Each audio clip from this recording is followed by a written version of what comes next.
Today we have over 60 billion slaves across the world. They're mostly confined away from the public eye in barns and sheds and cages.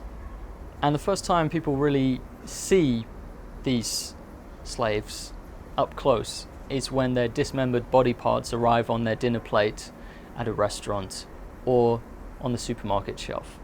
Yes, I'm talking about the innocent victims whose only crime they committed was being born into the wrong species, a species that humanity disregards as livestock. If notions of freedom, liberty, and justice mean anything at all worth talking about, worth having around, they need to be blind to appearances. Freedom is a right innately deserved by all conscious creatures. All conscious creatures that are innocent of a crime, that pose no threat to the sovereignty of others, deserve to be free.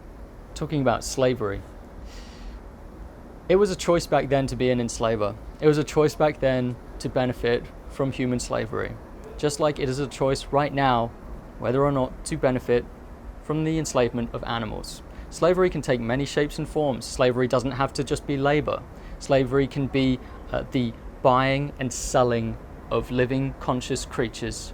It can be separating conscious creatures from their families. It can be forcefully impregnating creatures when they don't want to be impregnated. It can be stealing from these creatures, confining them in a small space, and then taking the products, taking their eggs, taking their milk, to siphon away for profit. We haven't killed for food in a long time. We kill exclusively for profit. And if you rush to defend the lifestyle that financially supports the industry of animal enslavement, just know that you are using the same rhetoric and biases that these human enslavers used to justify human slavery, creating an arbitrary line of prejudice where these animals are protected, but these animals are enslaved and massacred. And for this there is plenty of evidence. There's no need to be in denial about this. It's no secret that this is what we do to animals. It is a secret hidden in plain sight. We chose not to hide it, but simply to behave as if it is not a problem. You can watch Dominion 2018 to get a feel for what this actually looks like. This kind of treatment of others that you are most likely financing and perpetuating through your financial contributions. Now, these enslavers, they thought that they were just good, honest people who were justified in their cruelty. Don't be like them. Don't create these twisted narratives in your head to justify the unthinkable. Be self-critical and self-aware. The answer, if you haven't worked it out yet, is to go vegan. You face no personal risk in this day and age for standing up for what is right. And if you have any question or concern, just Google it. Google is right there and you can use it whenever you need to. See, we're not a cult. We're not trying to hide any information, push you into an echo chamber or anything like that.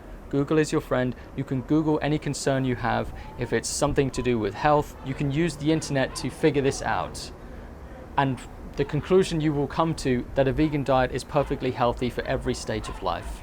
But also understand that veganism is not just diet. It also extends to using animals for clothing, entertainment, and so on.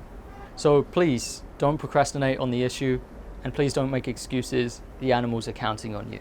So that's my message to non-vegans. Animal slavery is real. 60 billion animals are enslaved right this second. You don't have to participate in that. You can opt out at any time. See you later.